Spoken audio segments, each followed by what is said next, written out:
我今天把这個商場旁邊的這個水泥地全部給塗上了，然後這裡的風格現在看起來稍微正常一點了吧？我們再往裡面走一走。昨天建設這個商場的時候，大家好像不太喜歡，然後呢，我就自己偷偷的把它給完善一下。今天我们這樣啊，今天來個有意思一點的。首先來到這個萬達的後門，這裡的停車場有點多啊，我們先把這個停車場呢先刪這一部分，拆了它。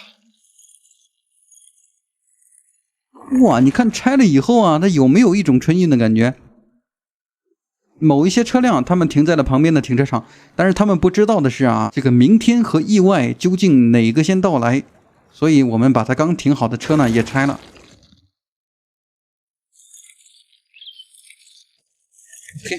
OK， 我去，某一些車輛他們學聰明了啊，他們停在後方的停車位，這是我第一次見這個遊戲裡面一個停車場能停滿，以前都沒有見過啊。那麼現在我們看一下，萬達後方還有很大的空位，當時全部建成停車場也是為了權宜之計啊。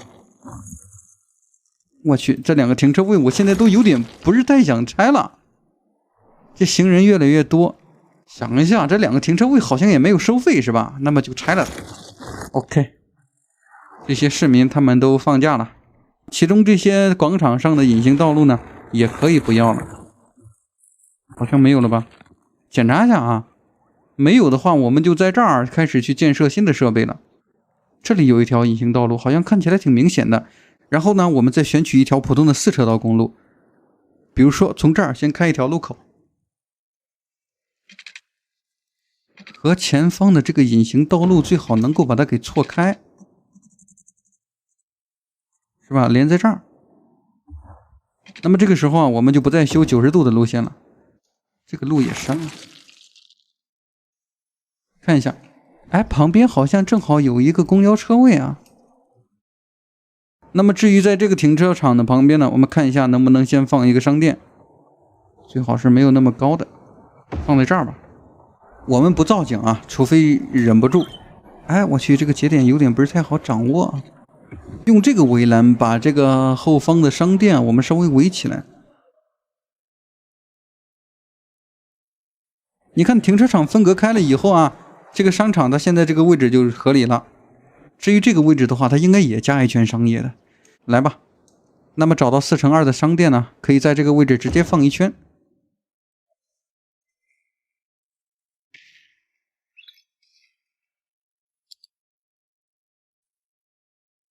你看，我們加了一條道路以后，把這個廣場呢一分為2。以這個視角看起來，這個萬達後方就沒有那麼空了。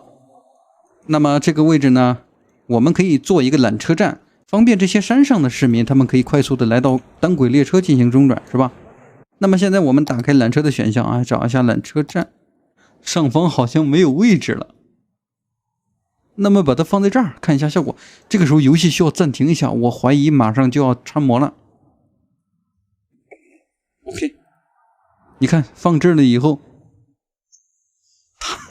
這個位置看起來太奇怪了啊，還得把它撤銷了。這個終點站倒是可以放在這兒，我們把它放在這個角落。它雖然穿模了一點點啊，但是我們只要能放置，它就可以去挪動，甚至還可以再向前一點。哎，比如說這樣，前方沒有占用過多的馬路，只有其中的一個角落可以再把它旋轉一下，旋轉到這兒。不能影響我們馬路上的車輛啊，然後接下來我們再為它連接一下這個纜車的鋼繩啊，比如說從這個位置讓它直行。哎，我去，好刺激啊，從來沒有這樣做過。把強制給關了，把強制給關了以後就放不下來了。哎，這個高度，這高度是不是有點太高了？這個山上的市民啊，做夢都想不到，他們的公共交通竟然會越來越酷炫了。再把這個纜車的鋼繩稍微降一點點，降到這兒，怎麼樣？啊，還可以再降一點。某一些中間好像有一個節點，中間這個節點在這兒，要把它做的稍微均勻一下啊。OK。那麼第二個站點的話，我們看一下，讓它從哪兒開始下車。啊？怎么感觉好像有点危險啊？以這個高度的話，還可以讓他穿過這個單軌列車站。之前的話有衝突，我們只能讓他來這兒了。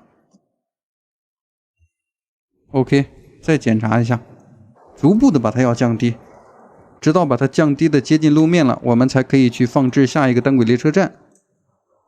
啊，這好像是最低的一個高度了。盡量要讓它保持一條直線。你看啊，我們這樣去連接，我不知道能不能連接上啊。我們現在只能試驗一下。哎，我去，哎，真的可以啊，真的可以。對面的房子着火了，你看，現在缆車已經出動了。然後呢，我們去檢查一下上方的這個單軌列車，它用連電嗎？它如果電源不用連接的話，那麼這個地方它就一個嶄新的交通工具，是吧？好像已經有市民過來了。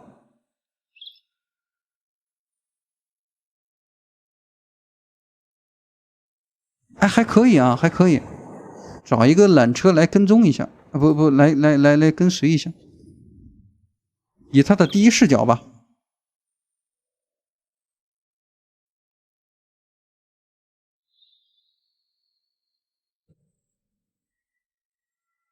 哇，這個纜車現在看起來確實很酷炫啊。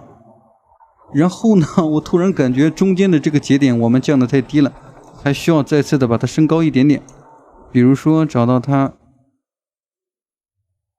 那麼我們現在在這塊空地上繼續去發展的話，去檢查一下。比如說我們先找到獨特建築啊，這個獨特建築一定要漂亮。在這個角落裡面可以先放一個小廣場啊，這裡放建築的話它可能會有點吵，但是我們放一個廣場的話它是沒有什麼問題的。這個角落的話就放一個小型的圖案吧，這個圖案呢它自帶了有2個人行道，可以吧？哎，還挺漂亮的啊。歌劇院會不會有點太大？正好附近沒有居民區的話，我們這個獨特建築是可以多放一點的。你看這樣放置了以後啊，旁邊突然顯得大氣多了。至於歌劇院的前方啊，我們多少為它留一點點小型的院子，比如說我們用到這個普通的水泥路，然後呢通過這兒把它開一個牆治。好，喬治，我是佩奇。過高的高度，這裡怎麼會過高的高度呢？啊，沒有強制貼地面是吧？那麼我們先把它降低到這個程度，再連接一下旁邊的路口，放一個小型的停車場。這是歌劇院的一個停車場是吧？現在這些建築看起來錯綜複雜的，這片空地現在簡直就是給自己挖了一個坑，好像什麼都放不下來。如果說我們硬要從這兒拉一條道路的話，那麼主播就又有題材了，是吧？中間放一個小廣場，比如說我們現在可以找一個比較漂亮的小廣場，但是這個小廣場呢，我沒有訂閱是吧？就先不放了，空起來吧。有點不太不要臉了。然後這個位置呢，我們放一個警察局怎麼樣？好的。哎，放消防吧，我覺得還是放消防比較好。剛才旁邊着火的時候，這個消防車來的好像不是太及時，我們直接把這個消防總站放在這兒。辛苦了，一個不帶院的消防區。那麼再來到前方去看一下這裡的房子怎麼回事啊？人去樓空，正在等待被運走。哇，現在一個家庭都沒有了。而且這個房子裡面倒是入住了10個家庭，犯罪率過高。哎，也就是說我們這個區域呢，現在火葬場、警察局都已經不夠數了。不夠數的話，想一下再種點樹，顯然是不符合主題的。想一下，我們就在旁邊吧，在這兒增加一個警察局。鉴於這裡的地形比較複雜，我們可以放置一個警用直升機總站啊。它出動直升機的話，它不用去跟隨我們的道路啊。你看，它現在已經開始巡邏了，搜尋罪犯。它所到之處啊，我們這個地區的犯罪行為就會立刻消失掉的。你看，它徑直的飛向了大學啊，打臉了。